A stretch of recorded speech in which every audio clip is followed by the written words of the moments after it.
already been promoted to Sergeant at Arms. Before moving to Tampa, he had a year of Toastmasters experience, so that shows. He's committed to making the most of his experience living in Tampa. He enjoys immensely being part of the youngest and funnest club in Tampa Bay.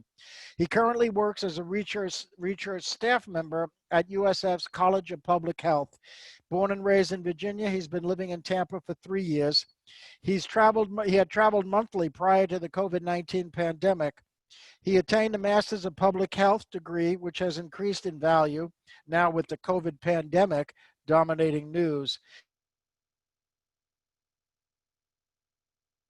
featuring widely publicized disagreements among policymakers, civil disobedience among the populace, and spikes in COVID diagnoses following visiting public gatherings such as bars and celebrations. How can understanding emotional intelligence help?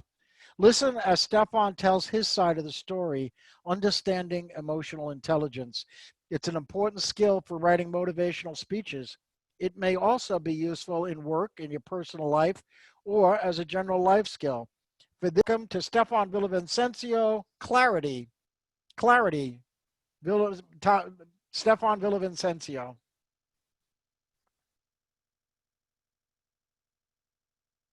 Myself, thank you, my fellow Toastmasters,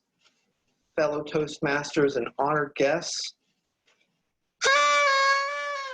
Yippee! They elected me to be the Sergeant of Arms for Carrollwood Toastmasters. I'm so happy and excited. Yay! Well, life got fast and busy. Now that COVID is taking over the headlines, I'm staying inside.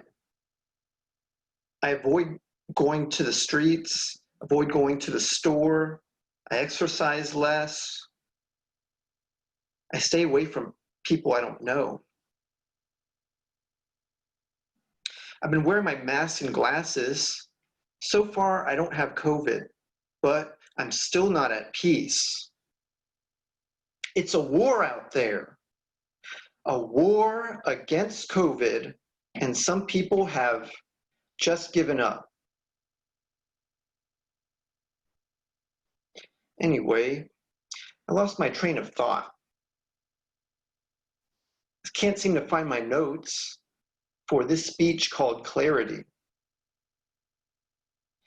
Maybe I'm not that organized. Maybe I don't have that much clarity. But that's okay. I am only human. And sometimes I have to forgive myself.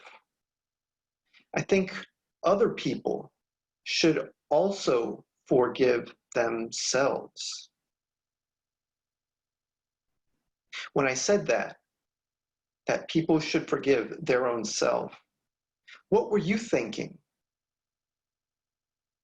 I don't know about you, but I experienced 10 seconds of peace, 10 seconds of clarity. Although I can't find my speech notes, I have a good idea how this speech will go.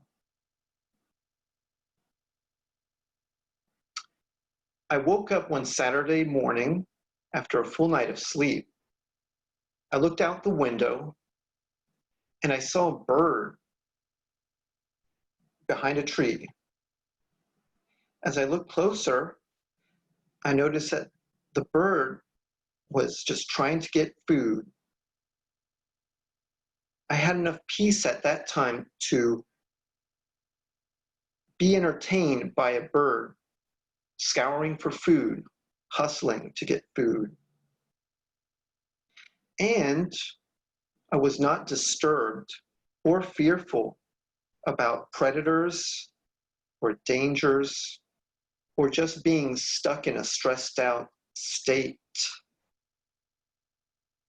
Life was not always like that. And life might not always remain like that either. Part of myself wants to believe that people are good. That's my ideal self talking. The other side of myself my reality self, is aware of the possibilities of dangers and predators who may be coming after people like me who seem like weak prey. What to do about that? Well, I socialize and engage with greater society. I teach and encourage young people to prepare themselves for the world, to have tools of thinking to survive and to be able to thrive independently. It's my way of giving back, my way of showing thanks.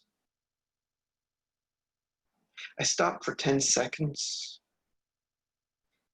What should I do with this speech? Thought. Should I talk more about giving thanks? Or should I talk more about dangers and predators?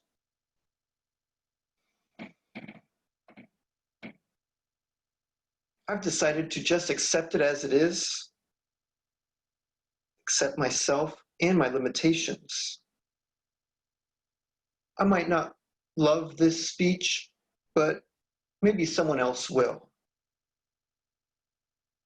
Again, I experienced peace for 10 seconds. And now I have clarity, enough clarity to realize that if I do yoga, I'm going to experience even more peace and more clarity. So if you will excuse me, I'm going to go start my session of yoga. I hope next time I see you, you too might experience some peace and clarity. But if you don't, just remember, accept yourself and forgive yourself. Fellow Toastmaster.